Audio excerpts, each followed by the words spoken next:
ஓம் சாய்ராம், ஜெய் சாய்ராம். என் அன்பு குழந்தையே, உன்னுடைய வாழ்க்கையில் இன்னும் 1 மணி நேரத்தில் ஒரு மாற்றத்தை நான் கொண்டு வரப்போகிறேன். அந்த மாற்றம் எப்படி இருக்கும் என்று கேட்கின்றாயா? அதை நீ மகிழ்ச்சியில் துள்ளி குதிக்கும் அளவிற்கு மிகப்பெரிய மகிழ்ச்சியாக அது உன்னை ஆட்கொள்ளப் போகிறது. மிகப்பெரிய அளவில் சந்தோஷம் நீ படப்போகிறாய். அந்த சந்தோஷத்தை நீ பிறருக்கும் பகிரப் போகின்றாய். உன் வாழ்க்கையில் இதுவரை அடையாத மகிழ்ச்சியை நான் உனக்கு கொண்டு வந்திருக்கிறேன். கேட்டுப்பார், ஒரு முறை கேட்டுப்பார். எதற்காகவும் தயங்கி போய் கூனி குறுகி நிற்காதே. உனக்கு துணையாக உன் அப்பன் ஈசன் நான் இருக்கிறேன். நீ கவலையின்றி தைரியமாக மேலே எழுந்து வா. நீ மேலே எழும்புவதற்கு என்னுடைய கையை தருகிறேன். என் கையை பிடித்துக்கொண்டு நீ மேலே எழுந்து வா. நீ ஒரு இடத்தில் அவமானப்படும் போது கூனி குறுகி நிற்காமல் அவதாரம் எடுத்து காட்ட வேண்டும். கீழே வீழ்கின்ற போது விஸ்வரூபமாக எழ வேண்டும். உன் மனம் புண்படுகின்ற போது எல்லாம் புன்னகை செய். அதுவே அவர்களுக்கு மிக பெரிய தண்டனையாகிவிடும். நீ அவர்களிடம் வாதாடுவதை விட்டுவிட்டு நான் அவர்கள் முன்னையில் வாழ்ந்து காட்டுவேன் என்ற சபதம் எடு. நீ அன்பிற்காக ஏங்கி தவிக்கும் ஒரு இதயத்தை எந்த நிலையிலுமே அலட்சியப்படுத்தாதே. உன்னுடைய அன்பிற்காக ஏங்கி தவிக்கும் பல பேர் இருக்கின்றனர். உன்னை உயிராய் நினைக்கும் உறவு உன்னை விட்டு போகப் போகிறது. அதனால் உன்னுடைய கோபத்தை நீ விட்டுவிடு. அலட்சியப்படுத்தாதே அவர்களை. ஏனெனில் அதனை விட இவ்வுலகில் பெரிய பாவம் எதுவுமே இல்லை. உன்னை நம்பி வந்த உறவு அது. ஒருவனிடம் தர்ம சிந்தனை இருக்கும் பொழுது அந்த தர்மமே அவன் எதிர்காலத்தை பார்த்து கொள்ளும். ஏனென்றால் ஒரு மனிதன் என்ன பிரார்த்தனை செய்தாலும், எத்தனை மந்திரங்கள் உரியேற்றினாலும், எத்தனை அபிஷேகங்கள் யாகங்கள் செய்தாலும் கூட அவனிடம் உதவும் குணம் இல்லை என்றால் இறையருளை பெற முடியாது. ஒரு மனிதன் இறையருளை பெற வேண்டுமென்றால், ஏன் இறை நம்பிக்கை இல்லாவிட்டாலும் கூட பரவாயில்லை, தர்ம குணமும் பிறருக்கு உதவும் குணமும் இருந்துவிட்டால் போதும். இவன் இறைவனை தேடி போக வேண்டியதில்லை. அந்த இறைவனை இவரை தேடி வந்து விடுவார். இவன் இல்லம் நோக்கி வந்து விடுவார். எவன் அதிக அளவு தர்மம் செய்கிறானோ அவனிடம் இறையே வந்து கையேந்தும். அந்த அளவுக்கு தானத்திற்கு அவ்வளவு ஒரு மகிமை. பக்தினி, நீ இப்போது ஏன் குழம்பி போயிருக்கிறாய்? உனக்கு என்ன வர வேண்டும்? உனக்கு ஆரோக்கியம், பொருளாதாரம், மன நிம்மதி எதுவாக இருந்தாலும் என்னிடம் கேள். நான் உனக்கு தருகிறேன். நீ யாரிடமும் போய் கையேந்த வேண்டாம். நீ கவலைப்படாதே. யாரிடமும் கையேந்தும் நிலைப்படி நான் உன்னை வைக்க மாட்டேன். உன்னுடைய எல்லா பிரச்சனைகளுமே நான் தீர்த்து விடுகிறேன். என்னை நம்பு. என்னை முழுவதுமாக நம்பு. ஒரு முறையாவது, தினமும் ஒரு முறையாவது என்னுடைய பெயரை சொல்லி என்னை கூப்பிடு. உன் குழப்பங்களுக்கு எல்லாவற்றிற்குமே நான் விடை தருகிறேன். உனக்கு என்ன வர வேண்டும் கேள். நான் உனக்கு தருகிறேன். எடுத்துக்கொள். சந்தோஷமாக வாழு. எல்லாவற்றையுமே சிவனிடம் ஒப்படைத்து விடுங்கள். ஓம் நமச்சிவாய என்ற மந்திரமே உன்னுடைய வாழ்வின் தந்திரம் என்பதை மறந்து விடாதே. முதலில் கஷ்டத்தை வெளியே சொல்லாதே. நீ காலனை தேடிச் செல்லாதே. கவலைகளை மனதில் கொள்ளாதே. கற்பத்தில் உயிரை கொள்ளாதே. கண்டதை உணவாக உண்ணாதே. கண்டவர்கள் மனதை கில்லாதே. காசுக்காக தன் மானத்தை இழக்காதே. கலங்கி யாரிடமும் நிற்காதே. கள்ளமுள்ளோரை கண்டு திரும்பாதே. கற்பனையில் மூழ்கி ஏங்காதே. கால் போன போக்கிலே போகாதே.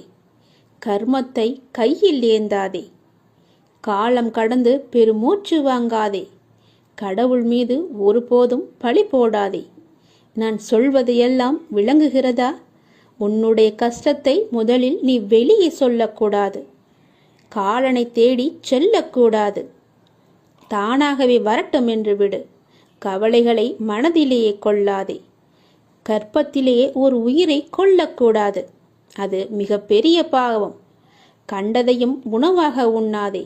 உன்னுடைய வயிற்றுக்கு எது பொருந்துமோ அதை மட்டுமே உண்ணு. கண்டவர்கள் மனதை கில்லாதே. அடுத்தவர்களுடைய மனதை புண்படுத்தாதே. காசுக்காக உன்னுடைய தன்மானத்தை நீ இழக்கக்கூடாது. தன்மானம் முக்கியம். நீ யாரிடமும் போய் கலங்கி நிற்காதே. எனக்கு யாரும் இல்லை என்று சொல்லாதே. கள்ளமுள்ளோரை கண்டு திரும்பாதே. அதாவது வஞ்சக எண்ணம் உள்ளோரை கண்டால் நீ உடனே திரும்பி வந்துவிடு. அவர்கள் முகத்தை கூட பார்க்காதே. கற்பனையிலேயே மூழ்கி ஏங்காதே. பேராசைப்படக்கூடாது என்கிறார். கால் போன போக்கிலே போகாதே. எங்கு வேண்டுமானாலும் போகலாம். கால் போன போக்கில் போனால் செல்ற இடம் கூட தெரியாது. கர்மத்தை கையில் ஏந்தாதே. நல்லதை மட்டுமே செய். உன் கர்மா எல்லாமே அழிந்துவிடும். காலம் கடந்து பெருமூச்சு வாங்காதே. நேரம் உள்ள போதே தூற்றிக்கொள். நேரம் போனால் பிறகு கிடைக்காது. நேரம் மிக அற்புதமானது, திரும்பி வராது. கடவுள் மீது ஒருபோதும் பழி போடாதே. யான் கேட்டு என் கடவுள் எனக்கு செய்யவில்லை என்று அவரை நீ திட்டாதே. அவருக்கு தெரியும் உனக்கு எப்போது எப்படி செய்ய வேண்டும் என்று. கடவுளுக்கு தெரியும். அவருக்கு தெரியாமலையா நீ வந்தாய்? கடவுள் மீது ஒருபோதுமே பழி போடும் எண்ணத்தை விட்டுவிடு. அவன் அப்பா எல்லாவற்றையுமே பார்த்து கொள்வார் என்ற நம்பிக்கையோடு இரு. நீ நினைத்த செயல் விரைவிலேயே என் ஆசையுடன் நடக்கப் போகிறது. உன்னை சரியான நேரத்தில் நான் கரம் குழித்து இழுத்து வந்து விட்டேன். நீ பயப்படாதே. எல்லாமே என்னுடைய ஆசைப்படியே நடக்கும். வாழ்வில் நடைமுறையில் உள்ள சில விஷயங்களை யதார்த்தமாக நீ புரிந்து கொண்டால் இன்பத்தையும் துன்பத்தையும் சமநிலையில் ஏற்கலாம். நீ முயற்றுப்பார். என் துணையோடு எல்லாவற்றையுமே போராடிப்பார். போராட்டமே இல்லாத வாழ்க்கை இங்கு யாருக்குமே அமைவதில்லை. போராட்டத்தை சந்திக்காத எந்த உயிரும் இந்த பூமியில் வாழ முடியாது. தெரிந்து கொள். பிறந்தது முதல் இறப்பது வரை போராட்டம் இருந்து கொண்டுதான் இருக்கிறது. பிறந்த குழந்தை கூட அழுகை என்னும் சத்தம் செய்துதான் தன்னுடைய தேவைகளை பூர்த்தி செய்கிறது. போராட்டத்தில் பிறந்து போராட்டத்தில் வளர்ந்து போராட்டத்தில் மடிவதுதான் வாழ்க்கை. இன்று மனிதன் போராட்டம் இல்லாத வாழ்க்கை வாழ ஆசைப்படுகின்றான். அதைத்தான் விரும்புகின்றான். வாழ்க்கையில் தங்கள் குறிக்கோளை நிலைநிறுத்திக் கொள்ள ஒவ்வொரு மனிதனும் இவ்வுலகில் போராட வேண்டியிருக்கிறது. பூந்தோட்டத்தில் ஒவ்வொரு நாளும் புது புது மலர்கள் பூப்பதுண்டு. ஆனால் அவை நிலைப்பது இல்லை. அது நியதியும் இல்லை. அதுபோலத்தான் வாழ்க்கை என்னும் பூந்தோட்டத்தில் ஒவ்வொரு நாளும் புது புது மலர்களாக பூத்து கொண்டிருக்கிறோம். எவ்வாறு பூந்தோட்டத்தில் மலர்ந்த ஒரு பூ நிலைப்பது இல்லையோ அது போலத்தான் வாழ்க்கையும். போராட்டங்கள் இல்லாமல் வாழ்வில் எதுவுமே வெற்றி பெற முடியாது. போராட்டம் இல்லை என்றால் வாழ்க்கை உப்புச்சப்பு இல்லாமல் போய்விடும். வாழ்க்கையில் உங்களுக்கு அழுவதற்கு 100 காரணங்கள் இருந்தாலும் சிரிப்பதற்கு என்னிடம் 1000 காரணங்கள் இருக்கிறது என்று வாழ்ந்து காட்டு. சரியான நேர்மையான வாழ்க்கை பயணப்பாதை முட்கள் நிறைந்த கரடுமுரடான பாதைத்தான். இப்பாதையில் முட்களாகவும் கரடுமுரடான கற்களாகவும் பிறரின் அவமான பேச்சுக்களும் பழிச்சொற்களும் நியாயமில்லாத விமர்சனங்களும் தான் நிறைந்திருக்கும். அதை நீ தெரிந்து கொள். வாழ்க்கை என்பது அவ்வளவு சுலபமல்ல. களை இல்லாத தோட்டமில்லை. அதுபோலத்தான் போராட்டம் இல்லாத வாழ்க்கையும் இல்லை. வாழ்க்கை அழகானதாக மாற்றிக்கொள்வது உன்னுடைய கையில்தான் இருக்கிறது.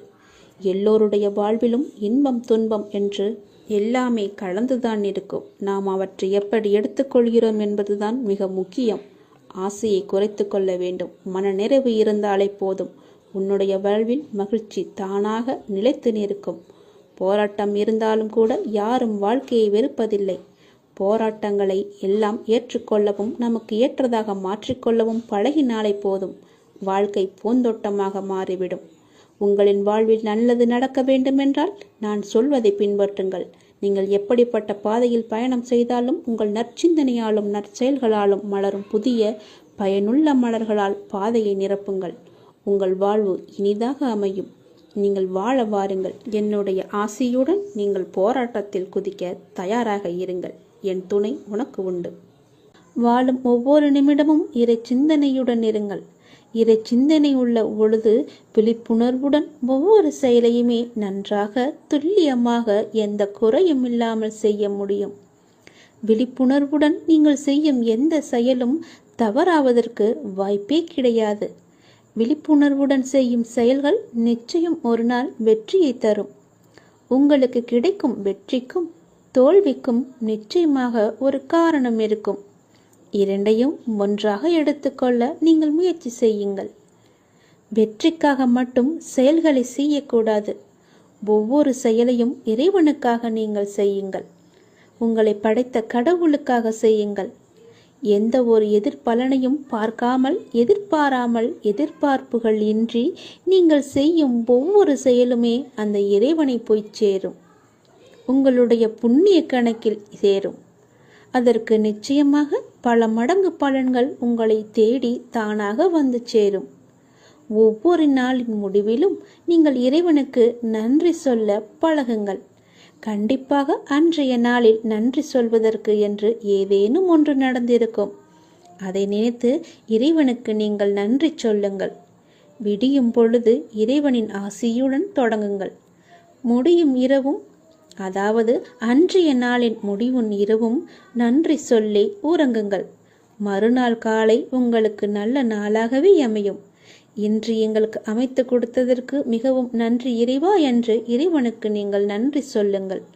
ஒவ்வொரு நாளின் தொடக்கத்திலும் இறைவன் மீது முழு நம்பிக்கையுடன் நீங்கள் தொடங்கி பாருங்கள். உங்கள் வாழ்வு எப்படி இருக்கிறது, அன்றைய நாள் எப்படி அமைந்திருக்கிறது என்று தானாகவே தெரிய வரும். எழுந்திருக்கும் பொழுது சட்டென்று எழுந்திருக்காமல் இறைவனின் பெயரை சொல்லிவிட்டு எழுந்திருங்கள். நன்றாகவே இருக்கும். ஒரு நிமிடம் சுதாரித்து கொண்டு பிறகு ஏந்திரியுங்கள்.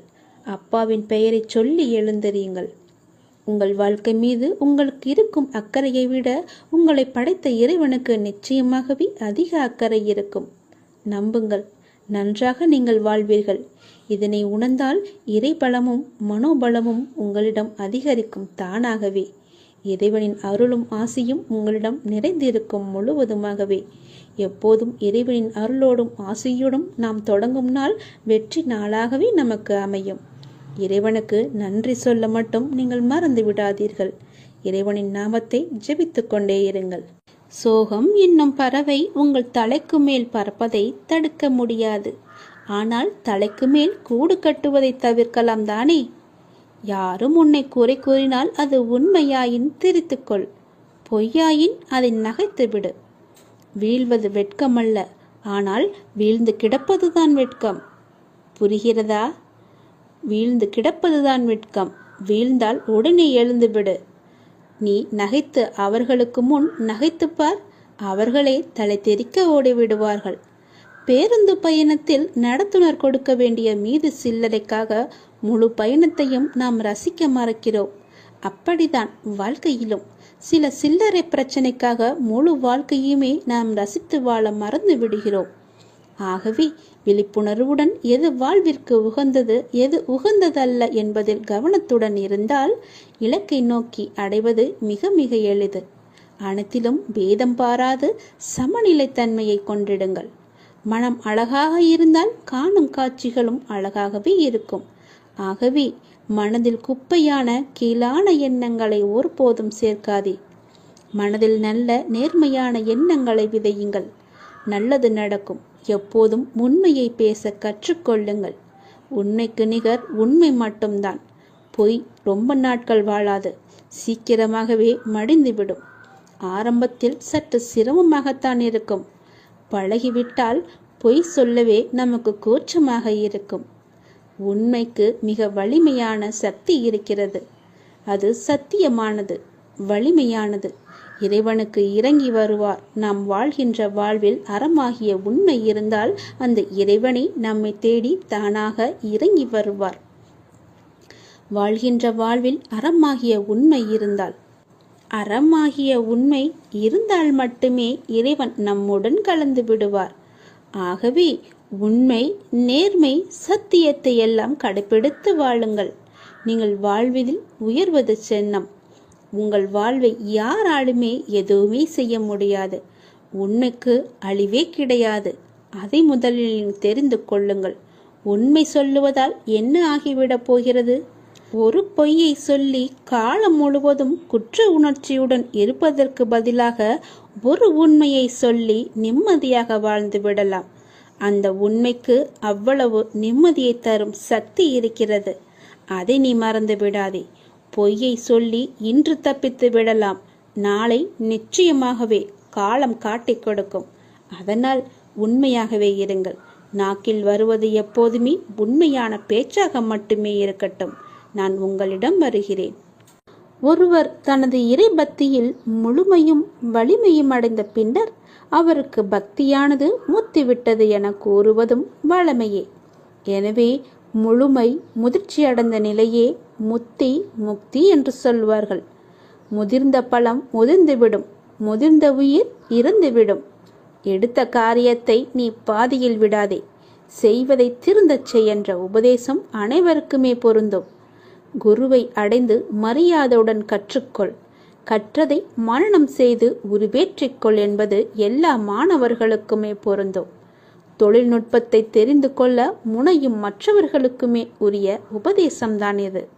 எதற்காக எனக்கு சொல்கிறேன் என்று கேட்டதை, நீங்கள் ஆசைப்படுவதெல்லாம் கிடைக்காமல் இருப்பது உங்களை ஒரு சிறந்த வாழ்க்கைக்கு கொண்டு செல்வதற்காகவே இருக்கும் என்பதை நம்பு. முடிந்தவரை உங்கள் வேலையை நீங்கள் சிறப்பாக செய்து விடுங்கள். யாரிடமும் உங்கள் வேலையை ஒப்படைக்காதீர்கள். உங்களுக்கு கிடைக்க வேண்டிய அங்கீகாரம் தானாகவே கிடைக்கும். நேரத்தையும் வாய்ப்பையும் ஒருபோதுமே வீணடிக்காதே. அந்த தவறுக்கு எந்த காரியம் செய்தாலும் பரிகாரமாகாது. போன நேரமும் திரும்ப வராது. யாருக்காகவும் நேரம் காத்திருக்காது. பொறுத்துக்கொள். நீங்கள் செய்யும் ஒவ்வொரு நல்ல காரியமும் அதற்கான நன்மைகளை காலம் கடந்தாவது அழைத்து கொண்டு உங்களிடம் வந்து சேர்க்கும். வெற்றி என்ற முகத்துடன் உங்களிடம் வந்து சேரும். நீ நிராகரிப்புகளை எல்லாம் கண்டு நெஞ்சு உடையக்கூடாது. உன்னை யாராவது தூக்கி எறிகிறார்கள் என்றால் இறைவன் உன்னை மேலே தூக்கி விடுகிறான் என்று அர்த்தம். அதனால் நீ பயப்படாதே. தூக்கி எறிந்தவர்கள் போகட்டும், நான் உன்னை தூக்கி விடுகிறேன். தூக்கி எறிந்தவர்களை பற்றியே நீ கவலைப்பட்டு கொண்டிருக்காதே.